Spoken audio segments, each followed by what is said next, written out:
Mesdames,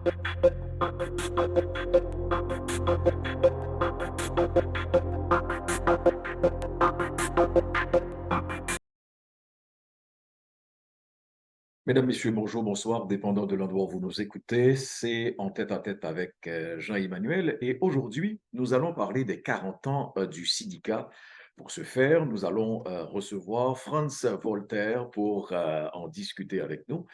On est dans les années 1980, alors que la grande majorité des organismes de la communauté haïtienne dans les années 70-80 s'occupaient des nouveaux arrivants, s'occupaient aussi à revendiquer des droits et dénoncer des préjugés contre la communauté haïtienne, ce qui est peut-être encore aujourd'hui le cas. En 1983, un groupe s'est détaché du lot et décide de se consacrer à la préservation et la transmission du patrimoine haïtien.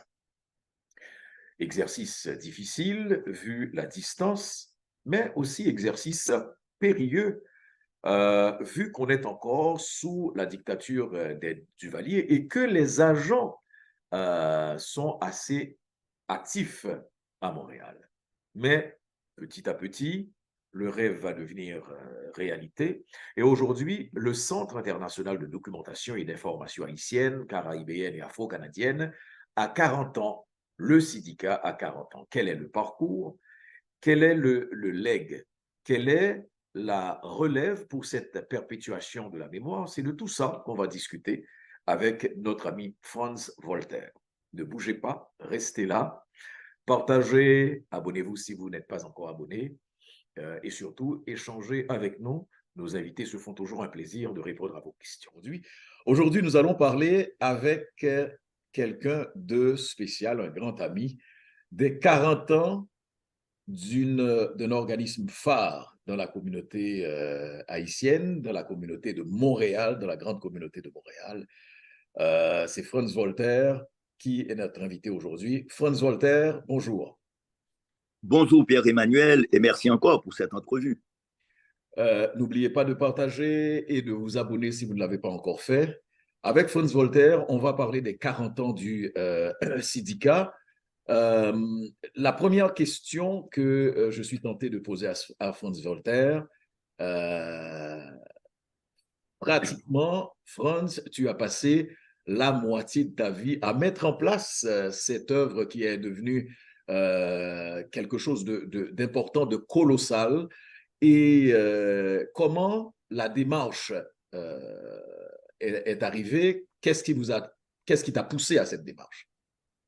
Bon, d'abord, c'est un peu moins de la moitié de ma vie. C'est un peu 40 ans, c'est pas la moitié de ma vie. J'ai quand même 75 ans, pas 80. Bon. Mais c'est quand même une grande partie de ma vie que j'ai consacrée au syndicat. Alors, je dois dire qu'au départ, j'enseignais à l'époque à l'UQAM et avec un collègue, Wilkes Léonel Jacques, un ami très très proche, un collègue qui enseignait au département de sociaux. Moi, j'étais plutôt au département de sciences politiques. À ce moment-là, l'immigration haïtienne était relativement importante et on avait décidé ensemble qu'il fallait créer un centre de documentation d'abord.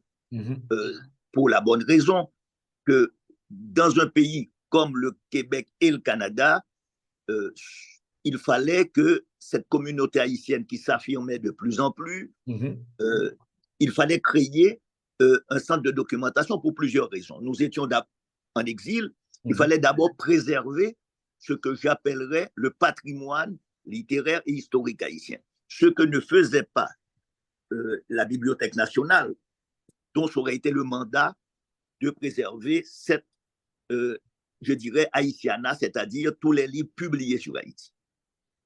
Et aussi d'avoir un centre d'information qui permettait de toucher les journalistes et de contrer à l'époque le discours, je dirais, dominant dans les médias sur Haïti, le pays le plus pauvre de l'hémisphère, sans aborder des questions structurelles. Donc, au départ, il y avait ces deux aspects. La documentation, c'est-à-dire on a commencé à accumuler des collections de livres, de revues, afin de préserver non seulement ce qui se faisait en Haïti, mais aussi la production d'ici.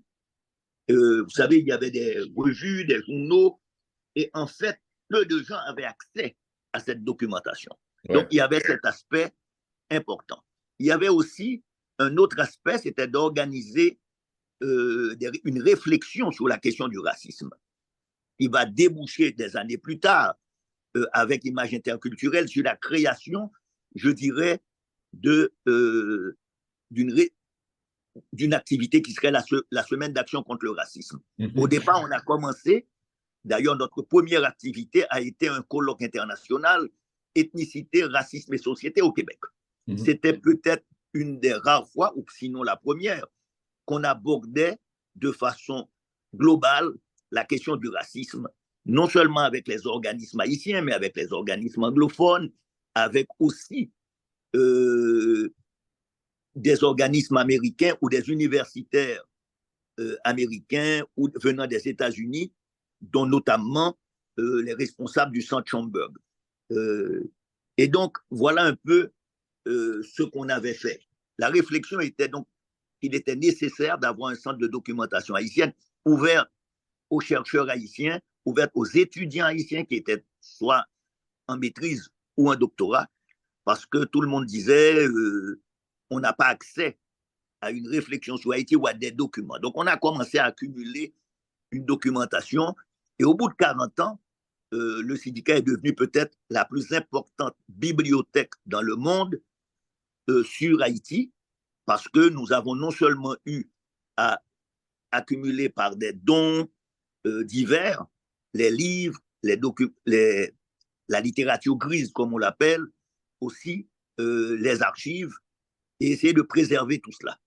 Donc, ça a été un travail un peu titanesque, mais au bout de 40 ans, on est devenu cette bibliothèque importante, consultée par des universitaires d'un peu partout dans le monde, comme l'université de Varsovie, les universitaires en Sorbonne, et on a développé aussi un pan de recherche qu'il fallait non seulement favoriser la recherche sur Haïti et sur les communautés haïtiennes, non seulement de Montréal, mais de New York, de la diaspora.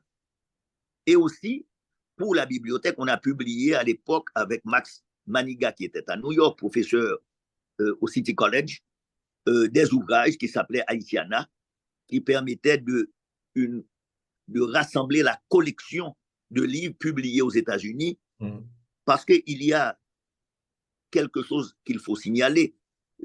Les publications sur Haïti se font non seulement en Haïti, mais aussi aux États-Unis, au Québec, au Canada, en République dominicaine, à Cuba, en France, et même en Belgique, et sporadiquement dans quelques pays européens, comme en Pologne ou en Allemagne. Mais ça, c'est sporadique. Par contre, il n'y avait aucun lieu en Haïti même où cette documentation était rassemblée. Il fallait la rassembler. Et là, le syndicat est devenu peu à peu une sorte de centre de recherche où les gens venaient de partout. Non seulement des chercheurs, mais aussi des gens qui cherchaient des informations, qui cherchaient à documenter, des journalistes qui cherchaient à documenter un thème. Et donc, au bout de ces 25 dernières années, la bibliothèque est devenue de plus en plus importante. Elle n'était pas financée, il faut le dire, mais grâce aux dons, grâce à l'entre-gens de plusieurs personnes, nous avons pu constituer cette bibliothèque. Et je dois souligner, par exemple, les dons du regretté professeur Max d'Orsainville, qui est mort récemment lors de la Covid, son fils nous a légué sa bibliothèque, du professeur Anthony Apollon, décédé aussi à la même époque, et dont la fille Martine nous a légué sa bibliothèque, de Gérald Larose, professeur à l'UQAM, syndicaliste, qui nous a légué une partie de sa bibliothèque sur Haïti, de Micheline Labelle. Donc, au fur et à mesure, nous avons reçu une multiplicité de dons qui ont enrichi nos collections. Et on demande aussi à tous les auteurs haïtiens de nous envoyer un exemplaire ou 2 exemplaires pour que ça soit accessible, non seulement actuellement, mais aussi dans un futur, sinon proche, mais aussi dans un futur moyen.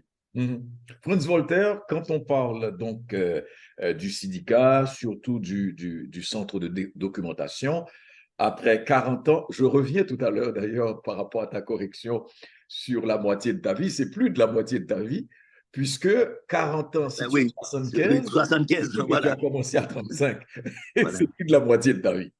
Donc, Franz, pour revenir à ça, le centre de documentation, après 40 ans, c'est vrai que tu as évoqué beaucoup de dons, beaucoup d'accumulation, d'acquisition. Ça représenterait à peu près combien? 25 000 ouvrages au bas mot, Mhm, mais peut-être 40 000 documents divers. Par exemple, en essayant de classer les documents, mhm, lors d'un passage à Caracas, j'avais trouvé un discours de Roger Despestre, le frère de René Despestre et l'oncle de Michael Jean. Euh, c'est un texte original. C'était le discours qu'il avait fait à l'occasion des funérailles de Stéphane Alexis, le père de Jacques-Stéphane Alexis. Donc donc on retrouve et on dispose de documents divers. En Haïti, après la chute de la maison du Valier, j'avais récupéré plus d'un millier de dossiers qui se vendaient dans les rues, qui étaient jetés aux poubelles des fois, sur Duvalier. Des documents des fois de la police secrète des Duvalier, du SD. Donc, on a commencé à ce moment-là à dire qu'il fallait classer ces documents, les rendre accessibles, les numériser pour que tout le monde ait accès, parce que le processus de numérisation, je dirais, a commencé un peu plus tard, parce qu'avant, on n'avait pas de scan, hein, il fallait des photocopies. Donc, aujourd'hui, ces documents sont accessibles en Haïti et sont accessibles dans nos bases de données. On a aussi, depuis peut-être les 10 dernières années, commencé à développer ce qu'on appelle une photothèque.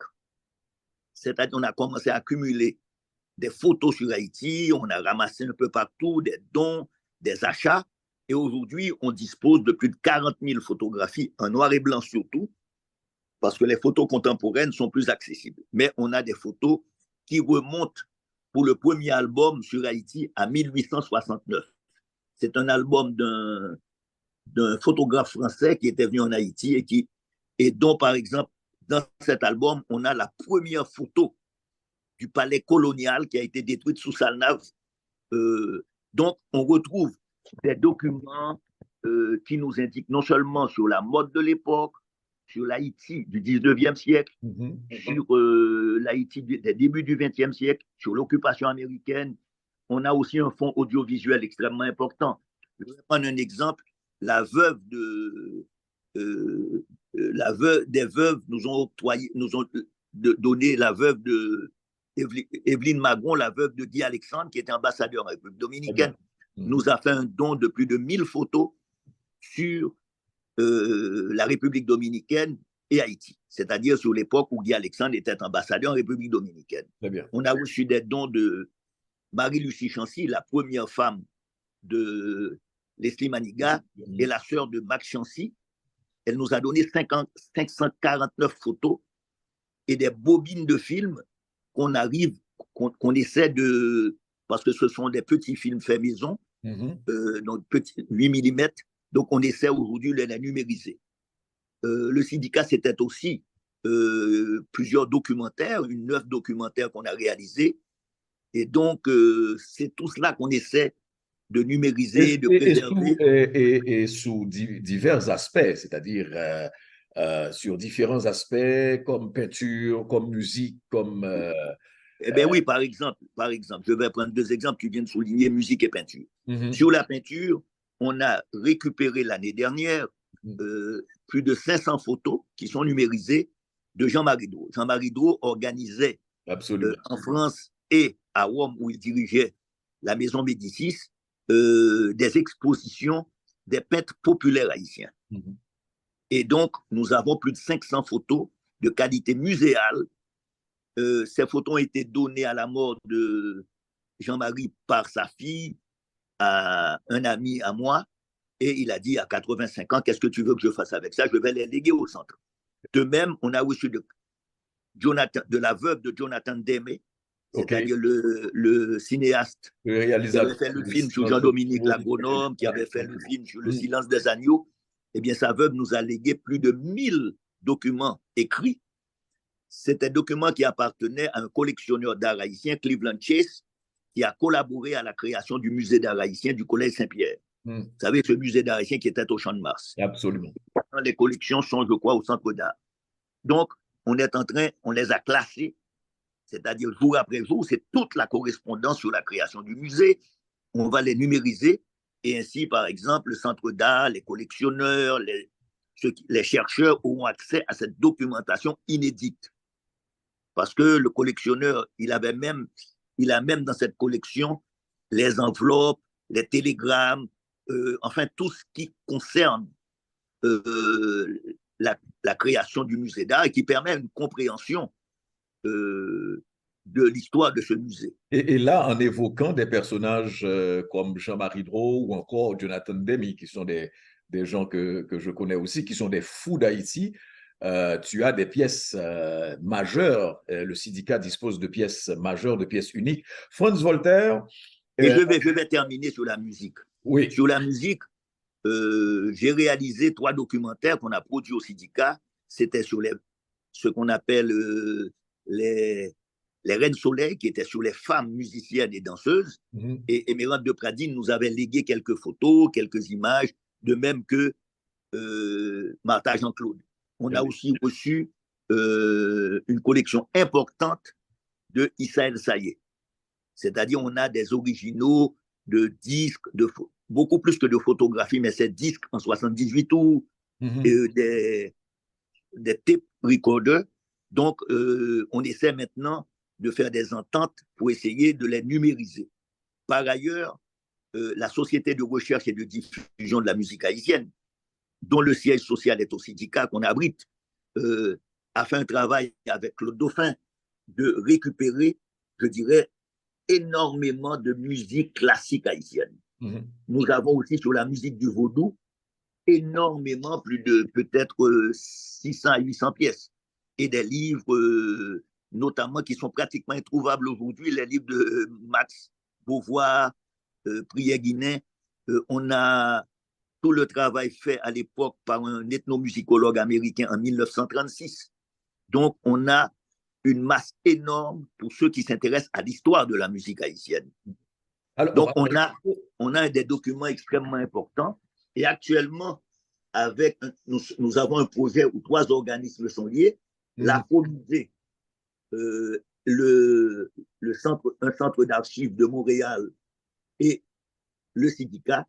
On est en train de numériser c'est un projet d'1 année, tous les documents concernant des activités culturelles des communautés noires. C'est-à-dire, on cherche et on demande à tout le monde si vous avez des affiches, des cartes de concert, ce qu'on appelle généralement la littérature grise, que nous, on essaie de conserver, parce que c'est aussi l'histoire de notre communauté.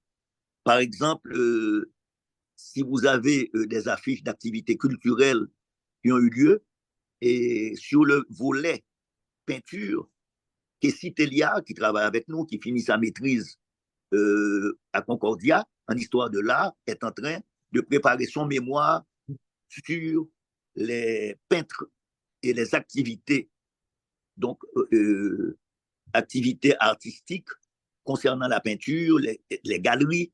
Donc, ce sont des histoires qui, des fois, sont éphémères. Alors, Franz, donc le syndicat, les gens doivent comprendre que ce n'est pas cet endroit poussiéreux avec de vieux bouquins, avec de vieilles photos, avec de vieux enregistrements. C'est un espace dynamique. En fait, la documentation n'est qu'un aspect du travail aussi. Et pour cause, je fais référence, par exemple, vous avez été au cœur de nombreuses initiatives, le syndicat a été au cœur de nombreuses initiatives, dont une majeure qui a marqué l'époque post-Duvalier, à la chute de la maison Duvalier. Je pense, par exemple, à une expérience comme Chemin critique, mais c'est aussi des livres collectifs. Il y a une réflexion dynamique qui se fait aussi autour du syndicat. Et tout à fait. Alors, l'expérience d'abord a commencé dans la production de revues, qui est les revues, ce sont des expériences collectives, comme tu l'as Parle-nous-en. souligné. Il y a eu d'abord Collectif Parole. Alors, Hein. on se situe dans une lignée qui va de Nouvelle Optique, qui actuellement a été numérisée complètement et est accessible à tout le monde. De même, le Collectif Parole, qui avait publié 33 numéros, et on publie, par exemple, on finalise des petites revues comme Étincelle, animées à l'époque par Edgar Gousse, et il nous reste un numéro à numériser qu'on n'arrivait pas à trouver, mais grâce au poète Lenous Supplice, on aura ce numéro bientôt, et donc toute la revue sera numérisée et accessible. Maintenant, quand on a lancé le projet à la chute de Duvalier avec un collectif en Haïti et un collectif à Montréal de chemin critique, on a commencé à participer. Et plus tard, on a aussi créé depuis 3 ans, ça fait 4 ans plus tôt, la revue d'histoire haïtienne que je dirige avec Caroline Fick, historienne de la Révolution haïtienne, Claude Moïse, historien haïtien. Et aujourd'hui, on a quatrième personne qu'on a suivie tout au long, qui est Virginie Belloni, jeune haïtienne qui a enseigné à l'UQAM cette année, qui a terminé son doctorat sur sur Duvalier, comment la communauté haïtienne a vécu l'époque du duvalierisme, et elle devient membre du collectif de direction parce que c'est un peu la relève. Et on aura aussi, possiblement, on attend son arrivée en septembre à McGill, la professeure d'origine haïtienne, Sabine Cadeau. Alors, Walter, justement, tu viens d'évoquer quelque chose d'important parce que le syndicat a pris naissance, on va dire, sur la fin du régime, mais on ne savait pas que le régime était sur sa fin. Comment tu as pu, avec ton équipe, réaliser ce travail de pont entre Haïti et Montréal? On sait qu'il y avait des services d'espionnage. On sait qu'à un certain moment, je pense que, ou bien tu as fait de la prison, mais tu as été quand même renvoyé du pays. Comment ça s'est fait? Comment tu as pu réaliser ce travail? Bon, je crois que moi, j'arrive en Haïti. J'arrive d'Haïti en 79 après un séjour en prison. Et je suis expulsé d'Haïti. Donc, il fallait pour moi à l'époque, parce qu'à l'époque aussi, il faut le rappeler, c'était une époque entre 77 et 79, avant l'arrivée de Donald Reagan au pouvoir, de Ronald Reagan, eh ben, c'était une époque d'effervescence en Haïti, d'émergence de ce que j'appellerais une dissidence avec la création d'associations d'écrivains. On avait pu publier en Haïti 2 petites revues. C'était le théâtre de Franck Étienne. Ici, en arrivant, on a continué ces activités publiques, notamment avec Ouidor. Effectivement, à la chute de la maison Duvalier, nous allons nouer des relations avec un certain nombre d'organismes culturels, dont le CRESFED donc, animé par Gérard Pierre-Charles et Suzy Castor, que j'avais connu à l'époque à Mexico, où j'ai enseigné entre 75 et 77. On va développer des rapports avec différents organismes culturels haïtiens et on va maintenir aussi, je dirais, ces rapports avec Haïti jusqu'à présent. Vendredi, on a eu la visite de Shango Bastia, qui est un chanteur, animateur culturel à Hinche. Et nous, on a essayé de maintenir les rapports avec tous les groupes, je dirais, qui travaillent positivement à l'avancée d'Haïti. Donc, on a des accords avec certaines universités, l'Université d'État d'Haïti. Quand j'ai traduit le livre de Caroline Fick sur la révolution haïtienne vue du point de vue des esclaves, dont le titre était La révolution haïtienne vue d'en bas, eh bien, on a donné tous les droits aux éditions de l'Université d'État d'Haïti pour le publier, parce qu'il fallait qu'on ait accès à tout cela. Mais bien avant, par exemple, à la chute de la maison Duvalier, j'avais, avec Carrie Hector, lui donné un livre qu'on devait publier ici, mais qu'on a publié, qui rassemblait en 2 tomes l'essentiel des réflexions sur Haïti. Et on avait voulu le publier en Haïti parce que c'était pour les universitaires haïtiens, pour tous ceux qui réfléchissaient sur Haïti, leur donner une sorte d'article.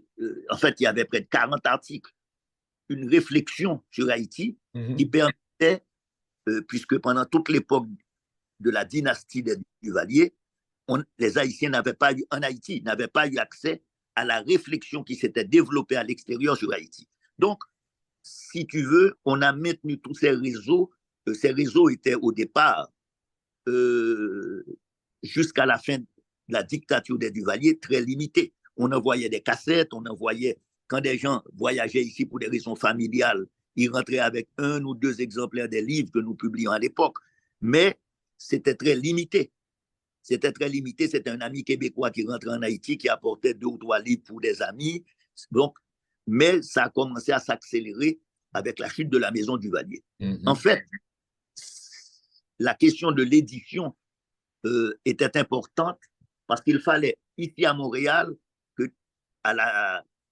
avec la faillite de Nouvelle Optique, qui était une maison d'édition haïtienne très limitée, Nouvelle Optique publiait 1 ou 2 titres par année et surtout des essais littéraires. Eh bien, on a développé des publications et des réflexions sur Haïti en traduisant, par exemple, ce livre extrêmement important et encore d'actualité qui s'appelle L'aide à la migration, Aiding as Migration, qui était de George DeWine, un économiste américain qui avait analysé en 87 que l'aide internationale à Haïti allait conduire à une accélération des migrations haïtiennes. Malheureusement, il était un peu prophète, puisque on voit s'accélérer cette migration de plus en plus.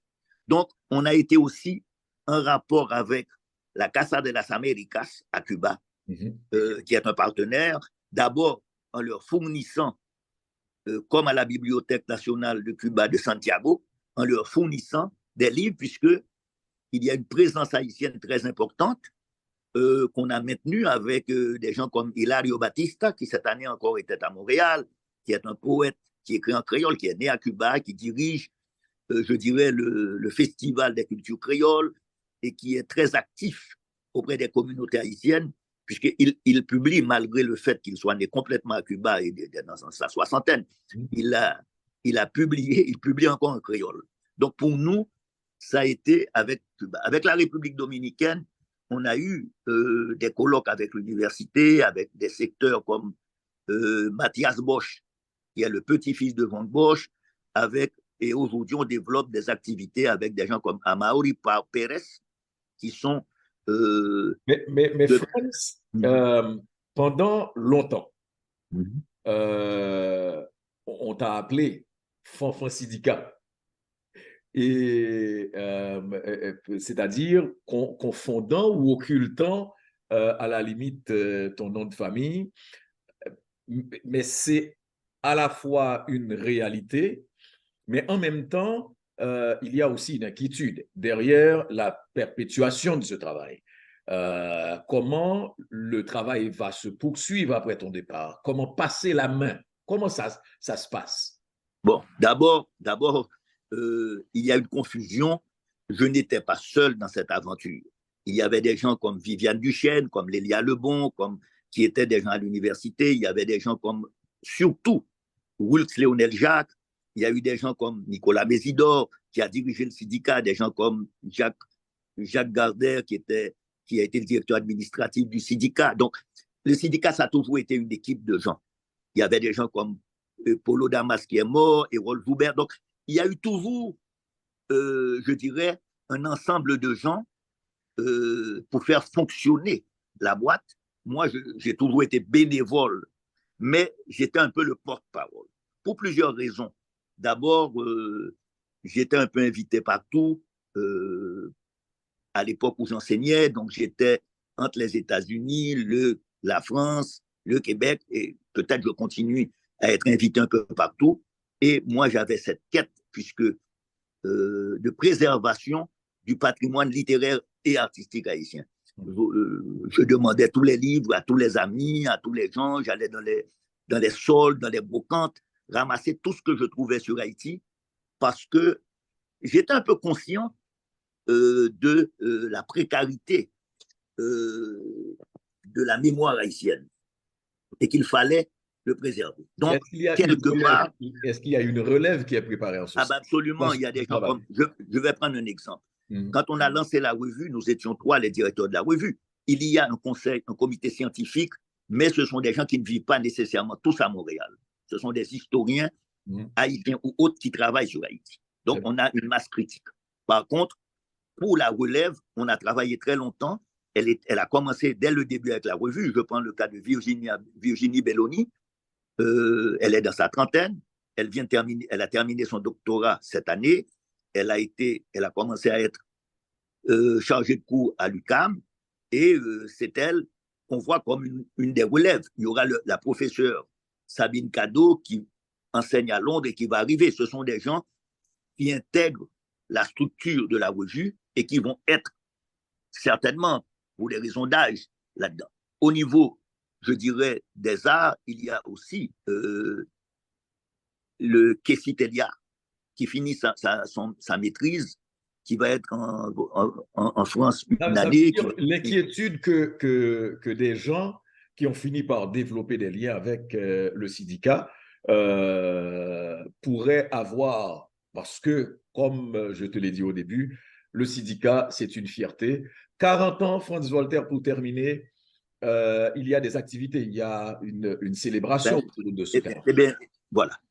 Nous avons commencé nos activités, puis quand je dis que le syndicat, c'était plusieurs personnes, il y a un conseil d'administration avec Viviane Duchesne, avec Willis Léonel-Jacques, avec des gens comme Joseph Hillel, qui est cinéaste, avec des gens comme Jean-Claude Charles-Pierre.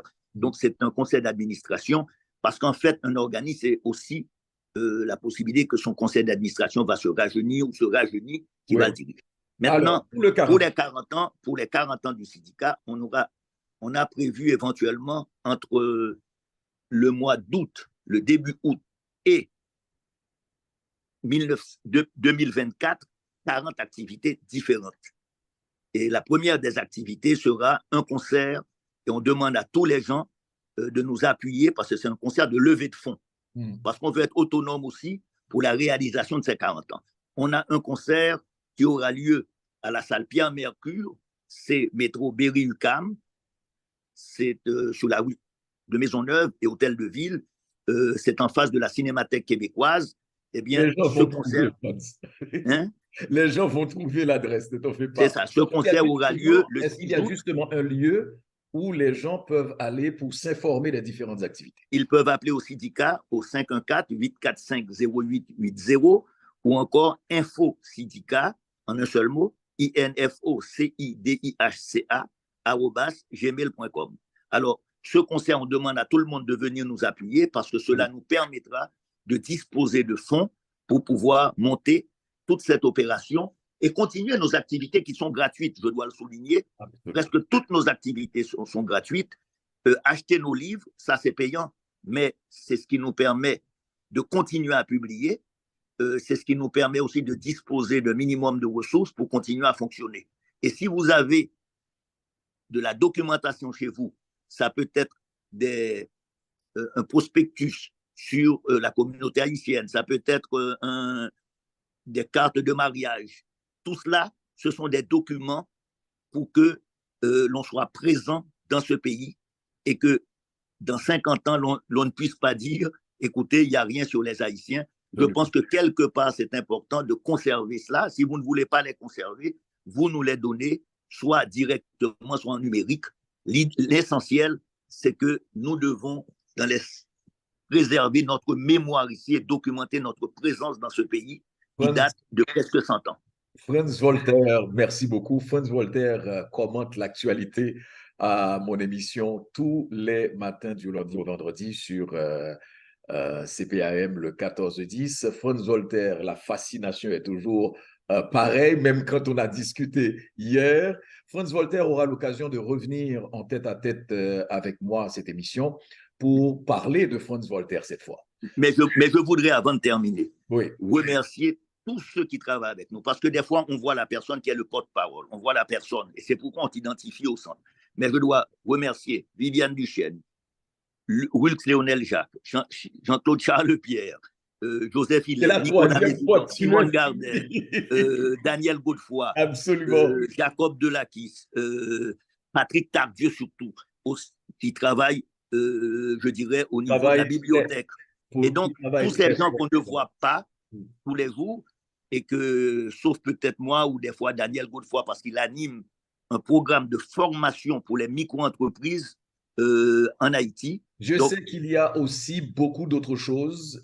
Par exemple, on n'a pas parlé de la semaine de lutte contre le racisme. C'est pour ça que je dis qu'on va revenir avec Franz Voltaire. On ne donne pas tout d'un coup. Oui, parce que la semaine, c'est déjà 88 événements. Il y a de l'effeuillage à faire avec Franz Voltaire. C'est ça, parce que la semaine, c'est 88 événements entre le 21 mars, journée pour l'élimination de la discrimination raciale, et le 31 mars. Merci Donc, beaucoup. on est impliqué dans toute activité. Je remercie tous nos partenaires, la Maison d'Haïti, CEPAM, le Centre Narrivé, le Bureau de la communauté des Haïtiens de Montréal. Voilà, on travaille avec tout le monde. Beaucoup, Franz Voltaire. Je ne veux pas que tu te sentes bousculé. C'est pour ça qu'on dit qu'on va revenir encore pour échanger. Tout à fait. Merci encore pour cette entrevue. Le plaisir est le même, Franz. À bientôt. D'accord, bientôt. Merci d'avoir été là avec nous jusqu'à cette présente minute, mesdames et messieurs. N'oubliez pas de partager, d'échanger. Franz Voltaire répondra à vos questions aussi si vous en avez. À bientôt.